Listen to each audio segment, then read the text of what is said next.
राजाराम मामा एकटे चूल का पेटवत आहेत, तर हे असं नको. व्लॉग पहिल्यापासून बघा. तर गाईज आजचा व्लॉग शेवटपर्यंत बघा, कारण आजचा व्लॉग जबरदस्त असणार आहे. तर आज चालू होतो कनेरला, कारण कनेरला गावरान मटणाचा बेत होता. तर हे बघा कार्यकर्ते तेलाचा अख्खा डबाच घेऊन आलेत. तर सुरुवातीला पोहोचलो निकूच्या घरी. निकूच्या घरी बाकी सगळं साहित्य घेतलं आणि आता चाललो होतो आम्ही स्पॉटला. आणि स्पॉट म्हणजे दुसरं काय नव्हतं, तर ते होतं बाजीनानाचं शेत. तर थोडक्यात काय फार्म हाऊस होतं त्यांचं. तर फार्म हाऊस मध्ये बाजीनानांनी आंब्याची, चिक्कूची, केळीची अशी भरपूर झाडे लावलेत. ती झाडे सर्व पाहिली. तोपर्यंत अर्धे कार्यकर्ते पुढे आलेत.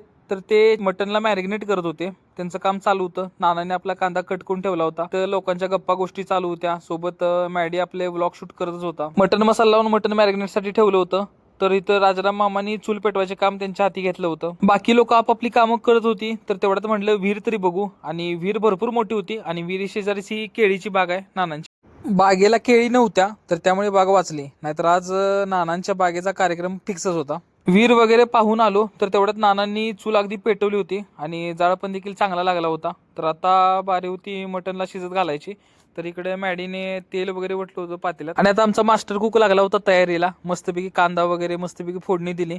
त्यानंतर मटन टाकलं शिजायला. मटन बेस्ट पैकी शिजून झालं होतं. आता बारी होती मटणाचा रस्सा बनवायची. तर त्यासाठी मॅडीने परत आणि तयारी चालू केली. तर मसाला हा आणला होता घरातून बनवून. मटणाचा रस्सा आज मॅडीने एवढा खतरनाक बनवला होता की लोक थांबलेच नाहीत. लोक जोपर्यंत मटण शिजत होतं तर तेवढ्याच टेस्टला एक वर पीस घेतच होते. मी पण काय थांबलो नाही. मी पण पीस ट्राय केले, कारण मॅडीने आज बेस्टच बनवलं होतं. जेवण बनवता बनवता 8:30 कसे झाले समजलेच नाही. तर सर्वांना लागली होती भूक. तर आता मी पण जेवतो. पुन्हा भेटू तुम्हाला नेक्स्ट व्लॉग मध्ये. तोपर्यंत टेक केअर. Good bye.